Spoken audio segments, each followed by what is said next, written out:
¿Qué sucede para que el mundo no sea el paraíso que Dios soñó para el hombre? ¿Por qué las cosas no funcionan como Dios querría?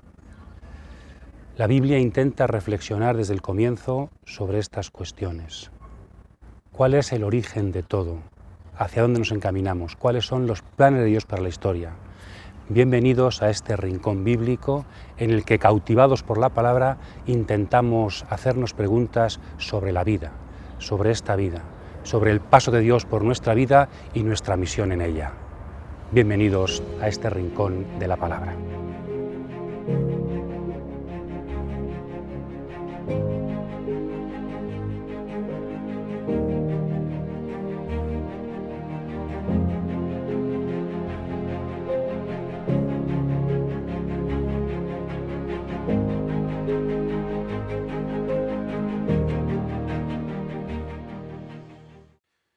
Continuamos nuestra explicación de los 11 primeros capítulos del Génesis.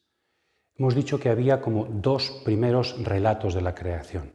Explicamos la semana pasada el primero, que coincide prácticamente con el capítulo 1, un poquito más, 4 versículos, que tiene el ritmo de los 6 días de la creación. Y después, hoy queremos explicar el segundo relato de la creación, los capítulos 2 y 3. En estos capítulos primeros, 1 al 11, tenemos un relato muy compuesto, muy diverso, porque ha sido compuesto a lo largo de la historia de muy diversos elementos. Tenemos sobre todo genealogías y relatos, porque probablemente tenemos de fondo como dos grandes líneas narrativas.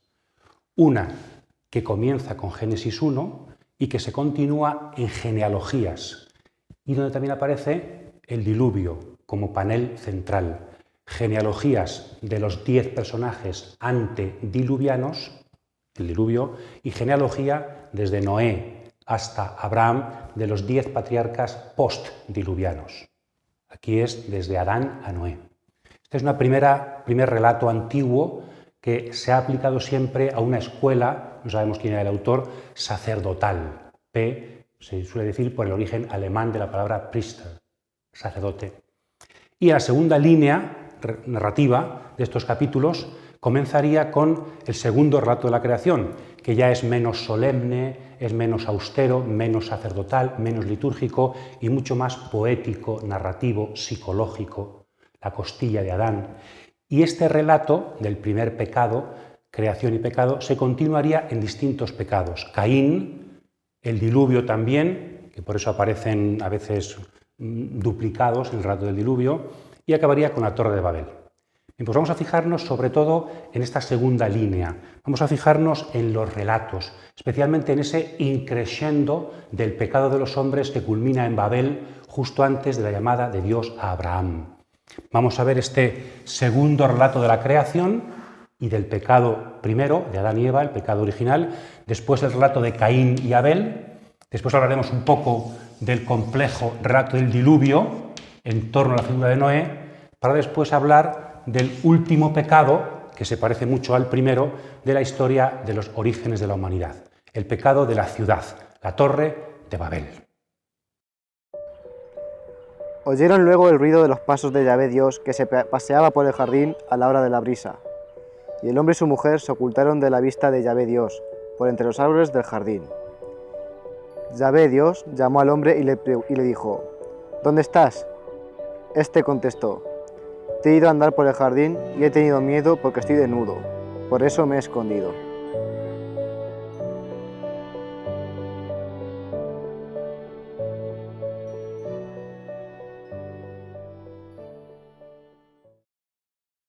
Vamos entonces a reflexionar un poco sobre este precioso relato. Más que un texto de creación, o como otros dicen, más que un texto mitológico, no hay nada de eso. Creo yo que se trata de un relato etiológico. ¿Qué significa eso? Pues es intentar buscar los orígenes de algo. Y este relato es como ¿por qué está la sociedad como está?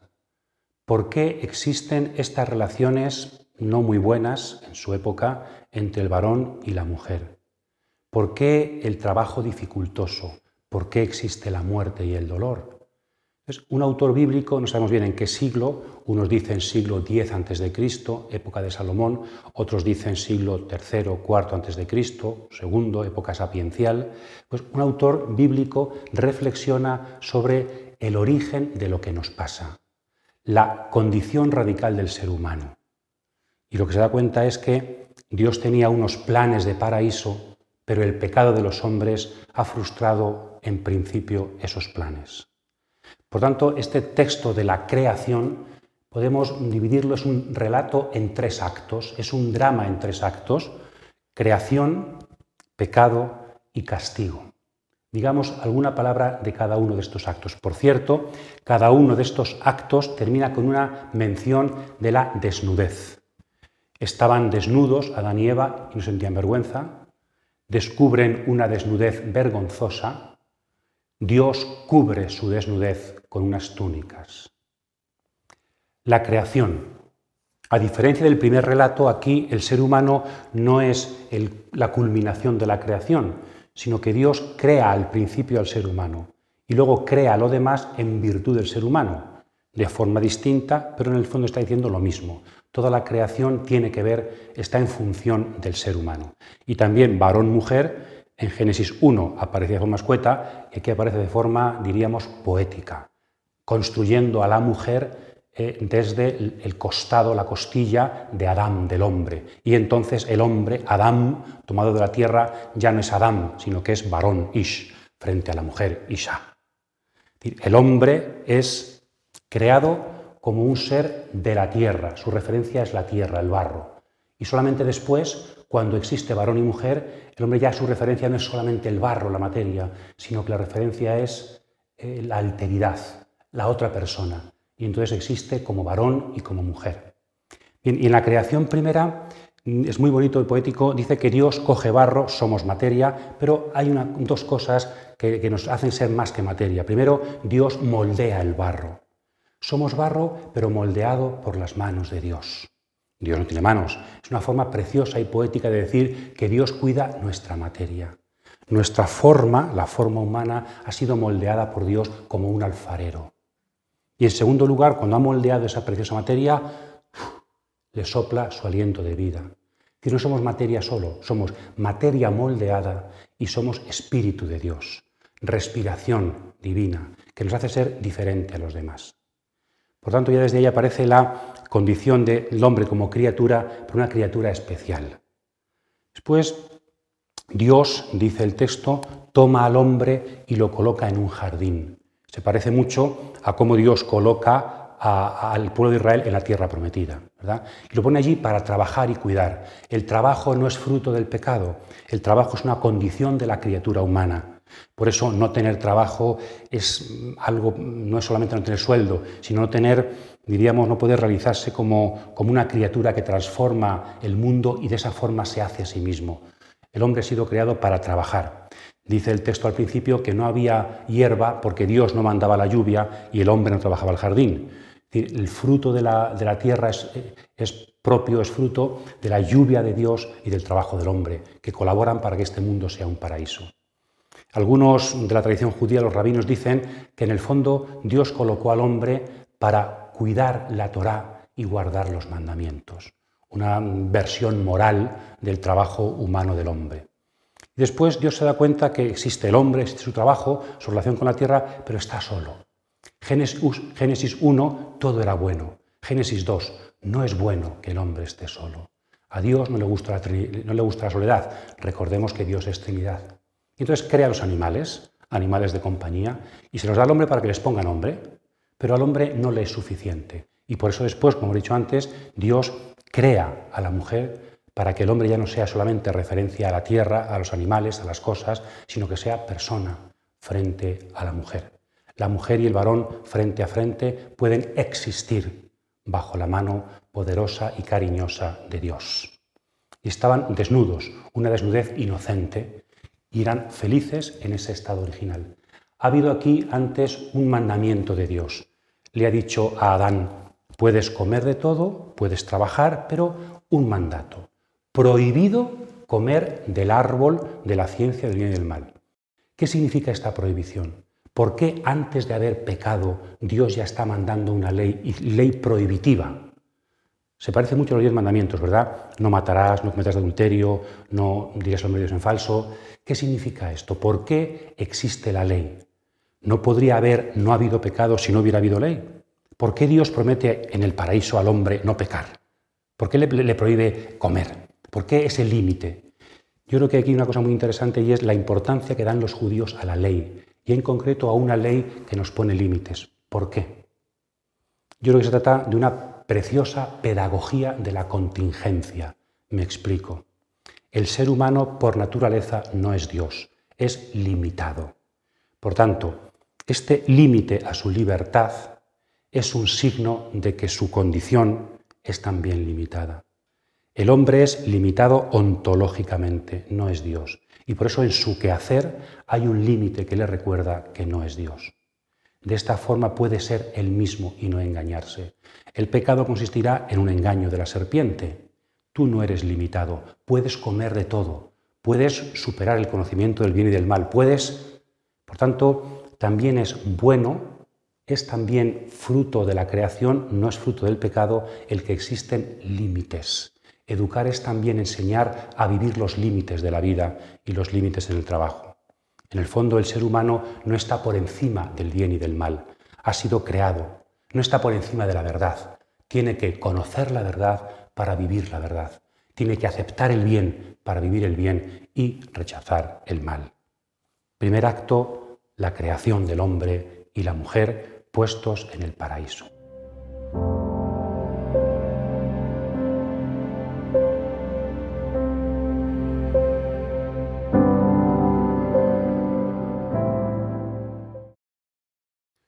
Vamos con el segundo acto, el pecado. Se introduce un nuevo personaje, la serpiente, que es un símbolo. ¿Qué significa la serpiente? Es un símbolo ambiguo.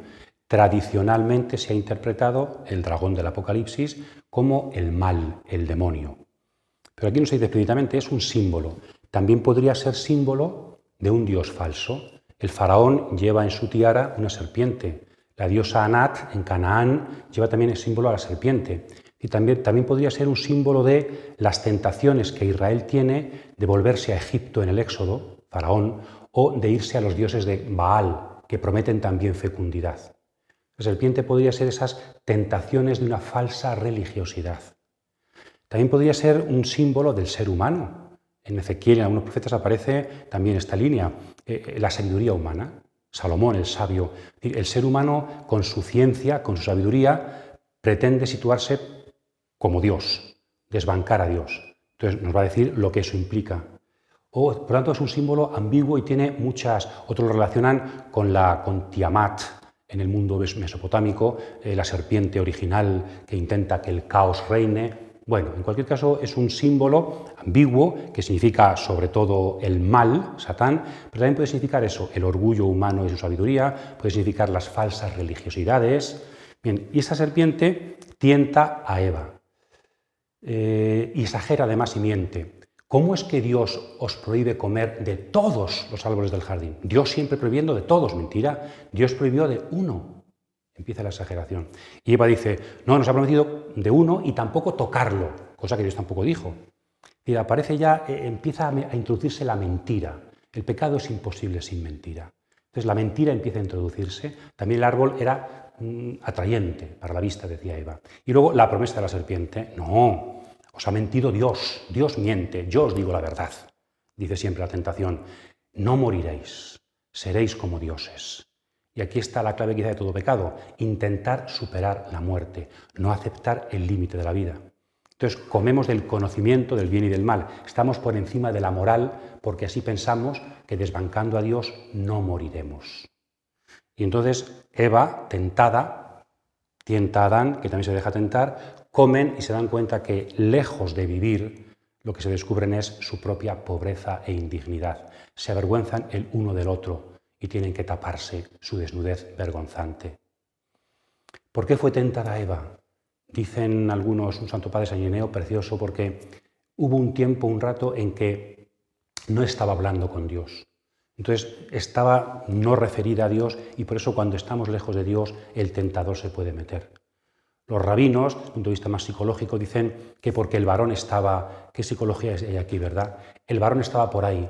Nos dicen unos rabinos que porque estaba trabajando, otros porque estaba durmiendo la siesta después del placer. Y por eso Eva, abandonada por Adán en sus tareas, puede ser tentada y luego Adán a su vez con ella.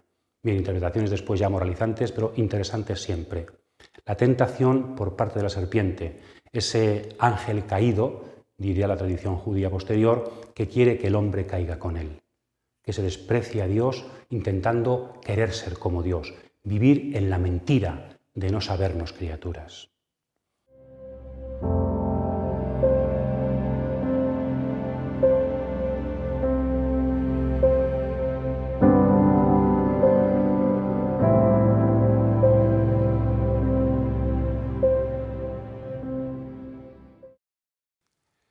Vamos con el tercer acto, el castigo, podríamos decir. Todo comienza muy bien. Dios, a la hora de la brisa, por la tarde, baja a pasear con el hombre y descubre que no está un Dios cercano en el paraíso. Adán, ¿dónde estás? Y Adán se oculta de Dios. Siempre sucede esto, ¿verdad? Cuando hemos pecado, nos ocultamos de Dios. ¿No será también ese el drama de la sociedad actual? Nos alejamos de Dios para que no se descubra nuestro pecado y nuestra indignidad y nuestra desnudez. Me he ocultado porque estaba desnudo. ¿Y quién te ha dicho que estabas desnudo? Empieza un interrogatorio de Dios. Y el hombre siempre echando la culpa a otro. Fue la mujer. Y también en el fondo la culpa a Dios. La mujer que tú me diste me ha hecho pecar. Interrogatorio de la mujer la culpa a otro. Fue la serpiente que me dijo, aunque sea parte verdad, pero verdad, como el ser humano, hombre, mujer, siempre inculpando a otro para exculparse a sí mismo. No asumen su responsabilidad. Y después del interrogatorio viene el castigo, al revés del interrogatorio. Bueno, Dios no interroga a la serpiente, con la serpiente no hay diálogo. Dios dialoga con el ser humano, varón y mujer. Castigo después a la serpiente, castigo a la mujer, castigo al varón. El castigo de la serpiente es muy interesante, aparece ahí, pues se arrastrará el polvo, me parece una promesa. La mujer y tú seréis enemigas. Cuando tú aceches su talón, ella te pisará la cabeza. Ella. Esto es muy interesante porque aparece como el protoevangelio. El pronombre, en el texto original hebreo, aparece en neutro, ello, porque se refiere a la descendencia. La descendencia de la mujer te pisará la cabeza. En cambio, la traducción griega aparece en masculino. Él te pisará la cabeza. ¿Por qué? Porque hay una lectura mesiánica. El descendiente de la mujer te pisará la cabeza, que es lo que ha aplicado el cristianismo a Jesús de Nazaret. Incluso en algún cuadro, ¿verdad?, pues aparece Jesús, de manos de María, pisando la cabeza de la serpiente. Y en la Vulgata, en latín, aparece en femenino. Ella te pisará la cabeza, aplicado a la Virgen María. En la Inmaculada también aparece María con la serpiente a sus pies. En María se cumple la promesa de Génesis 3. Por tanto, según el idioma en que lo veamos, hebreo neutro, griego masculino o latín femenino, pues tenemos una interpretación de este protoevangelio. La descendencia, el descendiente, la mujer descendiente, la nueva Eva, será quien pise tu cabeza. Después, castigo a la mujer. Parirás con dolor y estarás sometida al varón. Algunas personas interpretan este texto como una especie de machismo incipiente y yo creo que es justo lo contrario, yo creo. Porque en el fondo el autor está diciendo, donde yo vivo, en la sociedad en la que vivo, hemos dicho que era un relato etiológico, la mujer está sometida al varón y pare con dolor. Esto no es fruto de la voluntad de Dios, sino que esto es fruto del pecado. Por tanto, Dios no quiere esto. El autor de Génesis 3 está reflexionando sobre los males, y este es uno de los males. El que la mujer esté sometida al varón es uno de los frutos del pecado, no es voluntad de Dios. Por tanto, un texto ciertamente más moderno que nos pensamos y de una perspectiva preciosa. Y al varón también, ¿no? Es la anticreación. La mujer salió del varón y ahora sometida al varón. El varón sale de la tierra y ahora sometido a la tierra, porque volverá a ella para morir. Y también trabajará de forma infecunda y sudorosa. Es decir, el trabajo no es castigo, lo que es castigo es un trabajo infecundo y un trabajo con dolor. Y en el fondo tendréis que morir. ¿La muerte es fruto del pecado o es condición natural del hombre? Aquí hay un tema interesante que no vamos a meternos, pero que seguramente sería bueno profundizar. Digamos solamente una palabra. Para algunos intérpretes, la muerte es condición natural del hombre, pero según la teología católica, Dios nos habría dado en el paraíso como un don medio natural, como un don de gracia, se llaman preternaturales, la inmortalidad, pero el pecado rompió con ese don. En el fondo, cuando uno vive una situación de pecado y de ruptura, ¿cómo vivir eternamente? Casi la muerte es un regalo. De hecho, algunos autores dicen, el ser humano lo que quiere no es vivir por siempre, sino resucitar. No queremos prolongar la vida indefinidamente, sino que necesitamos otra vida, una nueva vida. Desde ahí también tiene que ver esto. La condición creatural del hombre es morir, pero esta forma de morir que tenemos es fruto del pecado. La muerte como condición trágica del hombre es fruto del pecado. Estábamos llamados a una vida de paraíso en la que Dios iba a regalarnos la inmortalidad, pero el pecado ha introducido esta dinámica de tragedia, pero no es esta la última palabra.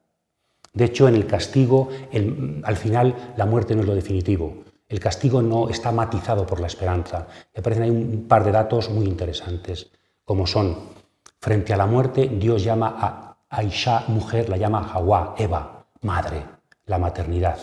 En las culturas antiguas, hoy también, la fecundidad es una forma de no morir.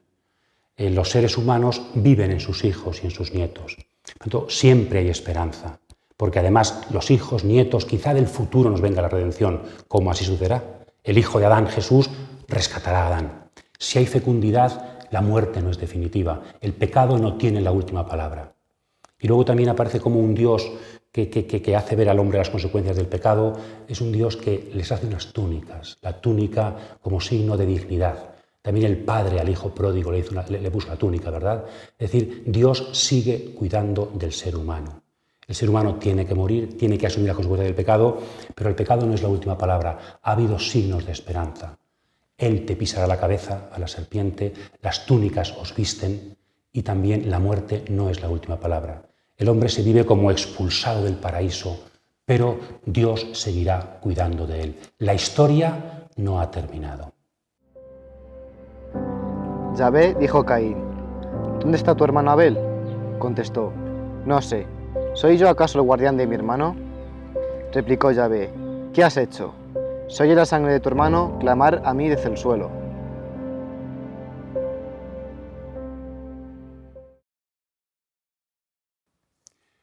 Dejamos la creación y el pecado original para pasar al segundo relato, el relato de la relación fraternal entre Caín y Abel. Podríamos decir el segundo pecado. El primer pecado ha sido el pecado de la pareja humana y el segundo pecado va a ser el pecado de los hermanos, del hermano. Adán y Eva tienen descendencia por la fecundidad, Caín, y después un segundo hijo, Abel. Todos conocéis la historia, ¿no? Caín es agricultor y ofrece sus dones a Dios, sus primicias, y Abel es ganadero y ofrece sus dones a Dios. Y Dios acepta el sacrificio de Abel y no el de Caín. Esto es una forma semítica de hablar, acepta más el de Abel que el de Caín. Entonces Caín se enfada, mata a Abel y Dios después le interroga, pecado, castigo. ¿Cuál es el trasfondo de este texto, creo yo? Pues seguramente tenemos aquí de fondo esa competencia siempre entre los sedentarios y los nómadas, por las tierras, ¿verdad? Y normalmente eran más poderosos los sedentarios que los nómadas. Pero también el fondo de Canaán, los cananeos sedentarios, y los israelitas, simbolizados en Abel, que son nómadas. ¿A quién elige Dios? ¿A los cananeos o a los israelitas? A los nómadas, a los israelitas, como aquí elige Abel al débil. También tenemos la historia de Rómulo y Remo, ¿verdad? Como al final un hermano mata a otro, Rómulo, y después funda Roma. Solo que aquí Dios no está al lado del que vence, sino al lado del que es vencido, del perdedor, de Abel. En el fondo también tenemos como Dios siempre está la inversión del principio de primogenitura. Dios nunca o casi nunca elige al primogénito, sino que elige al segundón. No elige a Caín, sino a Abel. No elegirá a Esaú, sino a Jacob.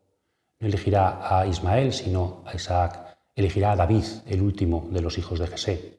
La inversión del principio de primogenitura. Dios elige al débil. De hecho, Abel significa soplo, Hebel. El libro del Eclesiastés habla de esto, ¿no? Hebel, Jabalim, Kol, Hebel. Es decir, vacío de vacíos, todo es vanidad, todo es vacío. Eso significa Abel, la inconsistencia. ¿Por qué acepta Dios? ¿Por qué elige Dios siempre al débil? ¿Por qué elige a Abel y no elige a Caín o no los elige igual? ¿Por qué la diferencia? Algún texto hay por ahí, por ejemplo, Saramago tiene un libro llamado Caín, donde dice que en el fondo la culpa de todo la tiene Dios. Dios tiene la culpa de que Caín mate a Abel. Menos mal que los cristianos no leen la Biblia, porque si la leyeran se darían cuenta de qué tipo de Dios tienen. ¿Esto es verdad? ¿O es que no hemos entendido el texto de Caín y Abel? Primero tenemos la idea, ya le hemos dicho, de que Dios elige siempre lo pequeño, pero después tenemos otra cosa más importante. El texto de Caín y Abel no es el texto de Caín y Abel, es el texto de Caín. Es una cuestión literaria con un fondo profundo teológico. ¿Con quién habla Dios? ¿Con Abel? No, habla con Caín. Es la historia de Caín. No es saber quién es Caín y quién es Abel. Todos somos Caín. Y por tanto todos estamos llamados en la vida a aceptar que existe un hermano pequeño a quien Dios ama y a quien Dios a veces parece preferir a nosotros. ¿Por qué existe gente que canta mejor que yo? ¿Por qué existe gente que habla mejor que yo o que pinta mejor que yo? Caín debería haber aceptado las gracias, los dones de Dios en Abel y haber agradecido a Dios esos dones. ¿Qué es mejor, que yo cante muy bien o que yo pueda ir a un concierto donde oiga cantar gente bien? En ese sentido, yo creo que el texto de Caín es precioso porque nos dice cuál es la vocación radical del hermano, del ser fraterno, alegrarse por el bien del hermano. Entonces todos somos Caín, todos tenemos a alguien que está agraciado por encima de nosotros. Incluso el que es Abel para mí es Caín también ante otros. Por lo tanto, no es yo soy Caín, tú eres Abel, no, todos somos Caín.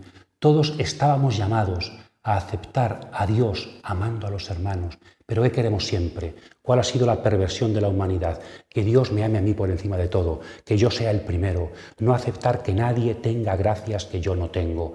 Esa es la historia caínita en la que todos participamos. Pero al final Dios de quien cuida es de Caín y le dice: Caín, está tu conciencia, no caigas en la tentación, ten cuidado, no te dejes vencer por la tentación, acepta la gracia del hermano y dialoga conmigo. La conciencia. Al final Caín no escucha a Dios, al final Caín mata a Abel y se da cuenta de que su culpa es demasiado grande para soportarla. El pecado podemos hacerlo nosotros, pero el perdón ya. Podemos destruir cosas, pero reconstruirlas. Podemos matar al hermano, pero darle la vida. La culpa que es nuestra se convierte en más grande que nosotros. ¿Qué puedo hacer?, dice Caín. Estoy perdido. Pero en cambio Dios, como en el caso de Adán y Eva, no deja que el pecado y la culpa sea lo último. Le pone una señal a Caín y para que nadie lo toque. Hay casi aquí un alegato contra la pena de muerte. Tú has matado, pero a ti no se te puede matar. Dios sigue cuidando a Caín a pesar de todo. Es decir, la historia del pecado de los hombres sigue teniendo atisbos de esperanza. Todos somos hijos de Caín. Hay una película preciosa, Amadeus, de Milos Forman, que yo creo que deja esto preciosamente explicado también, lo que hemos dicho, ¿no? Salieri es un hombre compositor que quiere dar gloria a Dios y no entiende cómo un muchachote, un imberbe y un poco serio Amadeus, Mozart, tiene tanta gracia de Dios. Entonces la película da por supuesto que él lo mata, como Caín a Abel, porque no acepta que Dios no le dé a él, que quiere agradar a Dios y que trabaja, más gracias que a este risueño que siempre está irresponsablemente viviendo. Pues esta es la clave, agradecer a Dios los dones del hermano. Entonces cumpliremos la verdadera vocación de Caín, de hijos y de hermanos. Si os fijáis también, el primer pecado, el más radical de la pareja humana, en el fondo va en contra del primer mandamiento, amar a Dios sobre todas las cosas, ser como dioses. Y el segundo pecado, el pecado de Caín y Abel, el pecado de Caín, va contra el segundo mandamiento, amarás a tu prójimo como a ti mismo. Los dos primeros pecados son el contrapunto de los dos mandamientos principales, Marcos capítulo 12, que Jesucristo nos dice, amar a Dios y amar al hermano. Y una última cosa de Caín y Abel, cómo cuando rompemos con Dios, al final siempre pierde el débil. Siempre pierde en la primera parte la mujer, pero sobre todo ahora Abel, el pequeño. Cuando rechazamos a Dios de nuestra perspectiva, siempre pierden los débiles. Cuando aceptamos a Dios y sus caminos, los débiles ganan. Este es el precioso mensaje de los primeros capítulos de la Biblia. Esta es la historia de Noé. Noé fue el varón más justo y cabal de su tiempo. Noé andaba con Dios. Noé engendró 3 hijos, Sem, Cam y Jafet. La tierra estaba corrompida en la presencia de Dios. La tierra se había llenado de violencias. Dios miró a la tierra y vio que estaba viciada. Todas las criaturas temían una conducta viciosa sobre la tierra.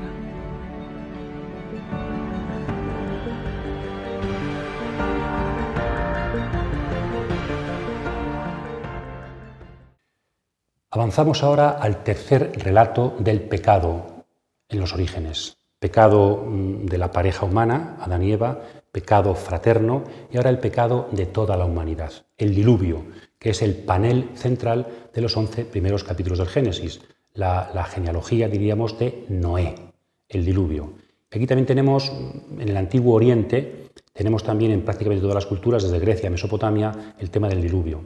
El diluvio, según estos textos míticos, es porque había una superpoblación demasiado grande, los seres humanos molestaban a los dioses, les vamos a acabar un poquito con esto, con un diluvio. No es así la Biblia. La Biblia, más bien, la superpoblación es fruto de la bendición original, Génesis 1, pero el diluvio va a ser fruto del pecado de los hombres, no de que sobran hombres.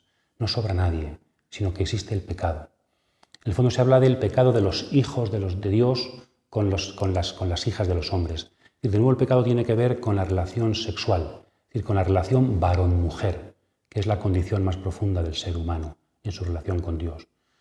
Entonces, ese pecado que ahora se amplía a toda la humanidad, ya no es la pareja, sino que es toda la humanidad, pues hace que Dios se arrepienta de haber creado al ser humano.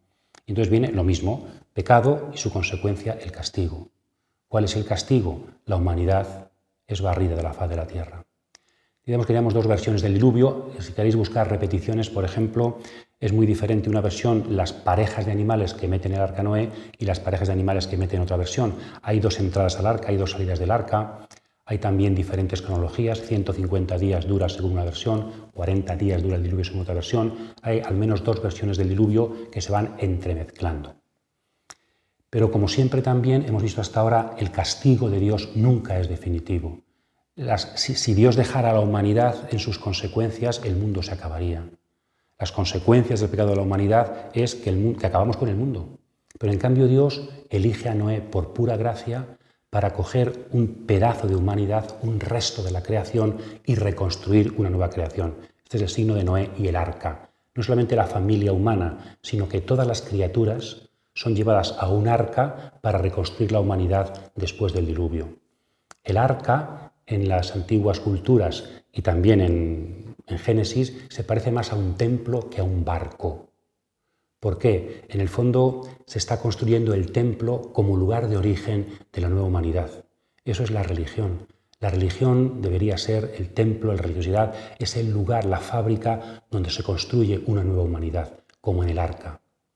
También podríamos hacer una perspectiva actualizante de este tema diciendo: no estamos llamados nosotros como Noé, en medio de esta humanidad también, a guardar en el arca a aquellos que amamos. No deberíamos, intentar buscar un resto de Israel para que esta humanidad no se pierda en la nada.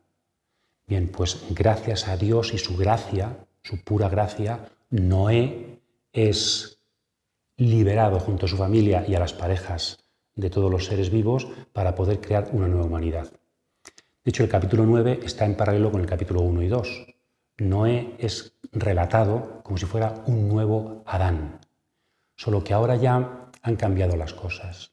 La era post-Noé ya no se come solo vegetales, también hay violencia, se comen animales, se mata, se sacrifica, aparecen las borracheras, es una humanidad distinta, la nuestra, la de Noé. Pero es verdad que hay un signo de Dios, el arco, como el arco del guerrero tendido en son de paz. Dios promete no volver a destruir la creación, el diluvio no volverá a pasar. Es decir, podéis fiaros de Dios para que en esta historia de pecado la naturaleza se mantiene firme. Dios se compromete a estar ahí sosteniendo nuestra historia para después, lo veremos, introducirse en la historia y abrir caminos de salvación.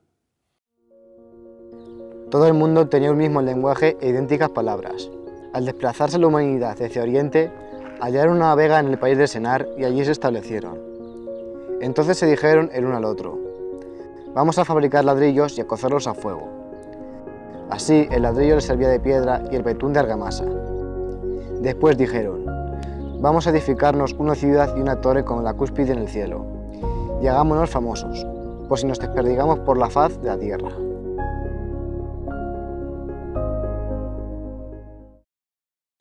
Vamos con el cuarto y último de los pecados de la secuencia de Génesis 2 al 11, la Torre de Babel. Ya no es el pecado de la humanidad, no es el pecado de la pareja humana, no es el pecado del hermano, es el pecado de la ciudad.